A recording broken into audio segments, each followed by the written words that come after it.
Hello दोस्तों, स्वागत है इस वीडियो में। दोस्तों आज के इस वीडियो में हम प्रश्नावली 4.3 यानी कि हम क्लास 8 प्रश्नावली 4.3 का सभी प्रश्न को इस वीडियो में सॉल्व करने वाले हैं। पिछली वीडियो में मैंने 4.2 के सभी प्रश्न को सॉल्व किया है। यदि आपने उसको नहीं देखा है तो इस वीडियो के डिस्क्रिप्शन में उसका लिंक मिल जाएगा, जहां आप सभी वीडियोज़ को देख सकते हो। तो चलिए बिना देरी किए इस वीडियो को स्टार्ट करते हैं। ये चैनल नया है इसलिए इस चैनल को सब्सक्राइब ज़रूर कीजिएगा, क्योंकि मैं इस पे कंप्लीट एनसीईआरटी बुक को सॉल्व करने वाला हूँ। ठीक है, तो देखो क्या कह रहा है कि निम्नलिखित स्थितियों के लिए समीकरण बनाइए। ठीक है, ये जो हमें स्थिति दी हुई है, कंडीशन दी हुई है, इस स्टेटमेंट को हमें क्या करना है, इक्वेशन के फॉर्म में यानी कि समीकरण बनाने कह रहा है, और फिर उन्हें हल करके अज्ञात संख्या को ज्ञात कीजिए। ठीक है, हमें जो अज्ञात संख्या है वो ज्ञात करना है। तो देखो फर्स्ट नंबर क्वेश्चन हमें क्या दिया है कि एक संख्या के 8 गुने में एक संख्या, मान लेते हैं कि वो कोई संख्या x है। तो देखो इसको कैसे बनाना है, हमें क्या करना है कि जब भी आपको क्वेश्चन में दे कि कोई भी संख्या के 8 गुना हो, 4 गुना हो, 3 गुना हो, तो वो संख्या को आपको क्या करना है कि मान लेना है। तो मैं यहाँ लिख लेता हूँ कि माना वह संख्या क्या है, वह संख्या जो है वो क्या है कि x है। क्या है? x है। तो कह रहा है कि उस संख्या के 8 गुना, अब सपोज कि वह संख्या x है तो इसका 8 गुना क्या होगा, तो 8x हो जाएगा। 8x हो गया, 8x में 4 जोड़िए, 4 जोड़ने बोल रहा है। तो देखो इसमें से 4 जोड़िए तो हमें क्या प्राप्त होता है, तो हमें 60 प्राप्त होता है। देखो जोड़ने के बाद वो 60 प्राप्त करने बोल रहा है। तो देखो जोड़ेंगे तो 60 प्राप्त, यानी कि प्राप्त कहने का मतलब कि बराबर में हमको क्या मिल रहा है, 60 मिल रहा है। ठीक है, ध्यान से समझना। तो देखो हमें अब क्या करेंगे, इसमें x का मान अगर हम निकाल देंगे, इस x का मान, तो हमें पता अज्ञात संख्या पता चल जाएगा, क्योंकि वो अज्ञात संख्या को मैंने x मान लिया है। ठीक है, तो 8x, ठीक है, ये क्यों डिस्टर्ब कर रहा है, 8x इज इक्वल टू 60, इसको इधर लेके आएंगे, ये माइनस का हो जाएगा 4। अब देखो 8x बराबर, इसको करेंगे तो 56 हो जाएगा। तो x इज इक्वल टू क्या आएगा, तो 56, ये डिवाइड में आएगा, ये 1 टाइम, ये 7 टाइम, तो x की वैल्यू क्या आया, तो x की वैल्यू 7 आया। तो वो अज्ञात संख्या क्या हो जाएगा, मेरा 7 हो जाएगा। ठीक है, आपको यहाँ लिख भी देना है। ठीक है, नहीं भी लिखोगे चलेगा। ठीक है, तो देखो अब बी नंबर को हम बढ़ाते हैं। बी नंबर में हमें क्या क्वेश्चन दिया है, तो बी नंबर में दिया है कि एक संख्या का 1/5। देखो यहाँ भी वो संख्या नहीं दिया है, बोल रहा है कि एक संख्या का 1/5 और घटा 4। तो यहाँ पर फिर लिखेंगे हम माना संख्या, क्या लिखेंगे, माना संख्या क्या है, संख्या जो है वो x है। ठीक है, तो x, अब मान लेते हैं कि x संख्या का 1/4, 1/4 यानी कि, सॉरी 1/5 है ना, 1/5 यानी कि इसका गुणा 1/5।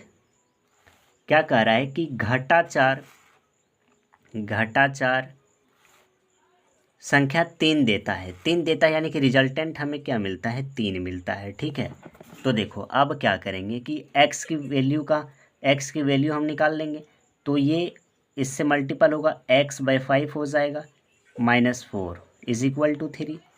अब क्या करो, देखो इसको सॉल्व करने के लिए x/5 तो है, इसको उधर भेज दोगे तो बराबर के उस पर जाएगा, तो ये माइनस का है तो इधर आ जाएगा, प्लस का ये 4 हो जाएगा।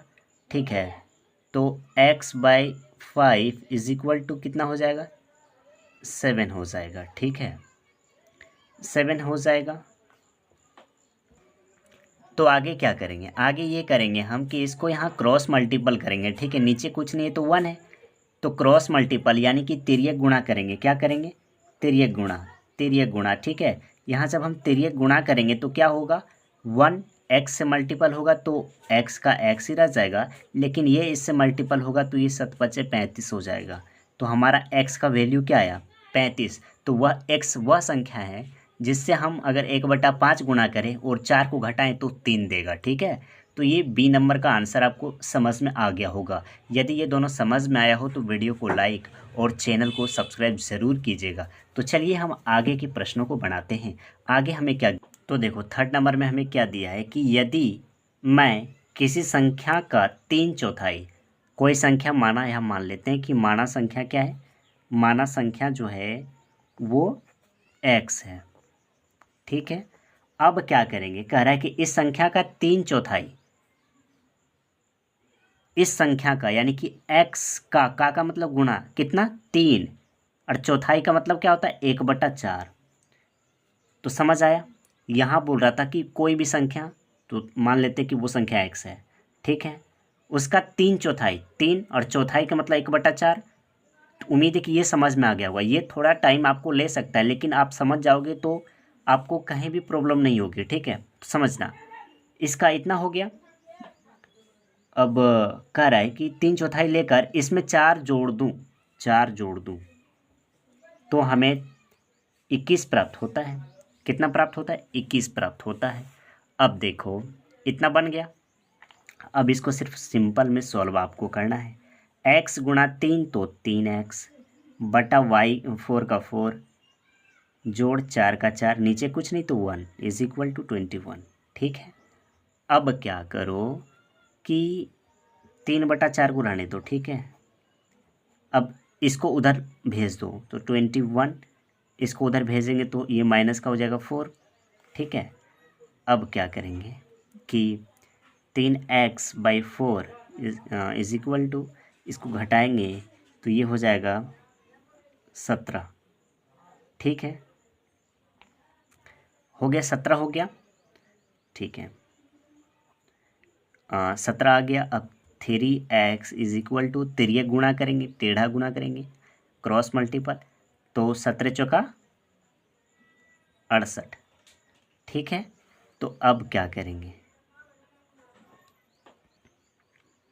सॉरी मैंने यहाँ गलती कर दिया, यहाँ 3 है, ठीक है, यहाँ 3 है।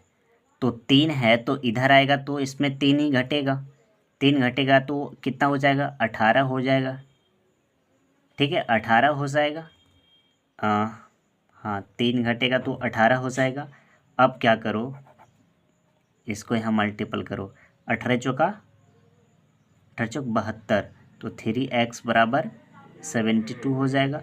अब इसको कटाएंगे तो 3 एका 3, 3 दूना 6, 3 चौक 12, यानी कि x बराबर कितना आया तो 24, ठीक है। आपको ध्यान से बनाना है, ठीक है। अब देखो, अब डी नंबर को बनाते हैं, ठीक है, डी नंबर को।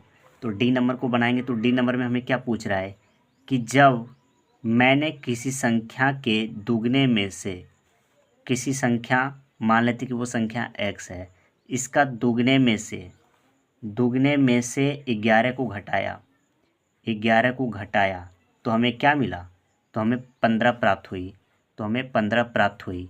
तो हमें वो संख्या क्या है, तो x का मान निकालेंगे तो 2x minus 11 is equal to 15, तो 2x बराबर 15, इधर आएगा तो प्लस का 11, तो 2x इज इक्वल टू, इसको जोड़ेंगे तो ये हो जाएगा 26, इसको कटाएंगे तो ये x बराबर क्या आया, तो 13 होगा। वह संख्या क्या होगा, 13 हो जाएगा आंसर, ठीक है।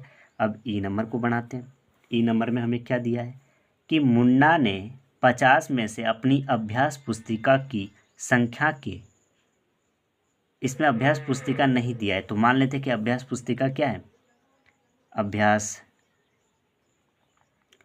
पुस्तिका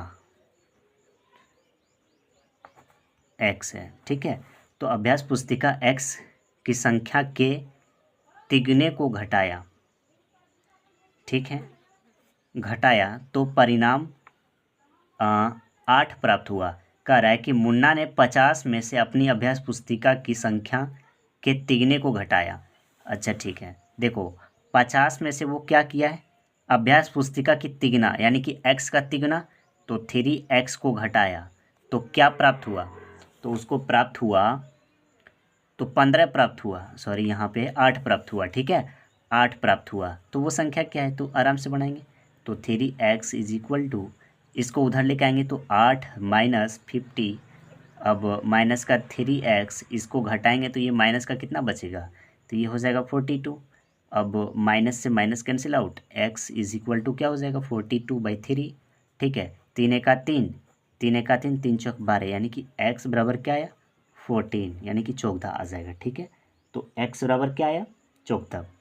अब देखो 6 नंबर को, अब ई हो गया, f को बनाते हैं, f नंबर को लास्ट f कह रहा है कि इवेन हल एक संख्या सोचती है, वह उसमें 9 जोड़कर 15 को 5 से भाग देती है। एक संख्या सोचती है, सोच लेते हैं कि माना x है, माना जो है वो x है। ठीक है, माना x है, वह संख्या में 19 जोड़कर योग को 5, 19 जोड़कर उस संख्या से 19 जोड़कर इसका योग को वो 5 से भाग देती है। कितना 5 से भाग देती है, तो 8 प्राप्त होता है, 8 प्राप्त होता है, यानी कि 8 आता है। तो नीचे कुछ नहीं तो 1। अब यहाँ क्रॉस मल्टीपल करो, x + 19 is equal to 8×5 = 40, x is equal to 40, इसको इधर लेकर आएंगे माइनस का 19। अब x बराबर कितना आएगा, तो 21 आएगा। तो उम्मीद है कि ये भी समझ में आ गया होगा। ठीक है, 21 आएगा। अब देखो ये हो गया। अब हम जी नंबर को बनाते हैं। जी नंबर में क्या दिया है, 1 मिनट, आपको नहीं दिख रहा होगा। हाँ, अनवर एक संख्या सोचकर वह एक संख्या के 5/2 में भाग निकाल दे। सोचो, एक संख्या वह सोचती है, ठीक है, मान लेते कि x सोचती है, वह इस संख्या का कितना 5/2 में 7 निकाल कर दे, तो वो 23 हो जाता है। अब देखो बनाना इसको मतलब बनाते हैं। ठीक है, ये ब्लर क्यों हो रहा है बार बार। ठीक है, देखो अब क्या है कि इसको हम करेंगे तो 5x/2, और इसको उधर लेके जाएंगे तो 23 घटाओ 7, तो 5x/2 बराबर क्या हो जाएगा, इसको घटाएंगे तो हो जाएगा 3 इधर 4 उधर 16। ठीक है, तो 16 हो गया, 4 3 7, ठीक है 16 हो गया।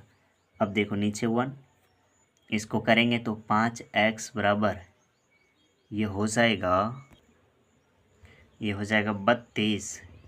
ठीक है, तो x बराबर क्या आया, तो 32/5 आएगा। ठीक है, तो ये टोटल बन गया। ठीक है, अब हम 2 नंबर को बनाते हैं। तो अब सेकंड नंबर क्वेश्चन को बनाते हैं। इसमें कर हल कीजिए। ठीक है, सिंपली आपको सॉल्व करना है। अध्यापिका बताती है कि उसकी कक्षा में एक विद्यार्थी द्वारा प्राप्त किए गए अधिकतम अंक, मैक्सिमम अंक, ठीक है, प्राप्त किए गए न्यूनतम अंक का, तो देखो यहाँ समझना है कि किसका वो बोल रहा है। तो न्यूनतम अंक का दुगना है, और न्यूनतम अंक दिया नहीं है, तो हमें न्यूनतम अंक को क्या करना है कि मान लेना है। तो यहाँ आपको सॉल्यूशन में क्या लिखना है कि माना न्यूनतम अंक जो है वो x है। ठीक है, x है, तो अधिकतम अंक क्या है कि न्यूनतम अंक का दुगना है। न्यूनतम अंक का दुगना है, तो न्यूनतम अंक क्या है, मेरा x है, तो x का दुगना न्यूनतम अंक का दोगुना है, तो अधिकतम अंक क्या हो जाएगा 2x हो जाएगा, 2x हो जाएगा। और जमा 7 है, तो जमा 7 यानी जोड़ 7 है, तो हमें प्राप्त किए गए अंक 87 हैं, तो टोटल 87 अंक प्राप्त हो जाता है।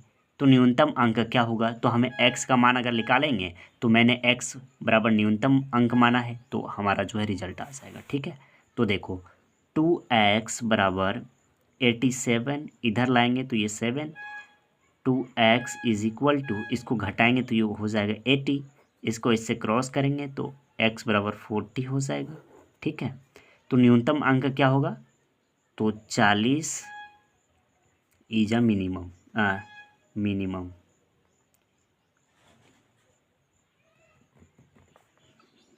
ठीक है, मिनिमम वैल्यू हो जाएगा, कम से कम। ठीक है, अब देखो बी नंबर में क्या है कि किसी समबाहु त्रिभुज के आधार कोण बराबर होते हैं। आधार कोण क्या कह रहा है, बराबर होते हैं। वो एक कह रहा है कि मान लो कि एक त्रिभुज है, इसका आधार कोण यानी कि ये वाला और ये वाला, ठीक है, कोण बराबर होते हैं। तो मान लेते हैं कि माना आधार कोण क्या है, माना आधार कोण बराबर x, ठीक है। तो शीर्ष कोण 40 डिग्री है, शीर्ष कोण 40 डिग्री है। तो एक बात बताओ कि कोई भी त्रिभुज, यहाँ लिखेंगे कोई त्रिभुज का तीनों कोणों का योग कितना होता है, 180 डिग्री होता है, ठीक है। तो एक का मान कितना दिया है, इसका तो बोला है कि नहीं दिया है, इसका भी नहीं दिया है, तो दोनों को x मान लिए। अब ये कितना है, तो ये हमें गिवन है 40 डिग्री, ठीक है। तो देखो 40 degree plus x is equal to कितना हो जाएगा, 180 डिग्री। अब 2x बराबर 180 डिग्री, इसको उधर लेके आएंगे तो ये 40 डिग्री माइनस का हो जाएगा। अब 2x बराबर, इसको घटाएंगे तो ये हो जाएगा 140 डिग्री, ठीक है। तो x बराबर कितना आया, तो x बराबर 70 डिग्री आया। x बराबर क्या आया, 70 डिग्री। यानी कि इसका जो ये आधार कोण होगा वो 70 का होगा, ठीक है। तो उम्मीद है कि ये भी आपको समझ में आ गया। तो थर्ड नंबर क्वेश्चन को हम अगली वीडियो में बनाएंगे, ठीक है। तब तक के लिए जय हिंद, मिलते हैं अगली वीडियो में। उस वीडियो का लिंक इस वीडियो के डिस्क्रिप्शन में होगा और कमेंट में होगा, ठीक है। वहाँ से जाके आप उसको देख सकते हो।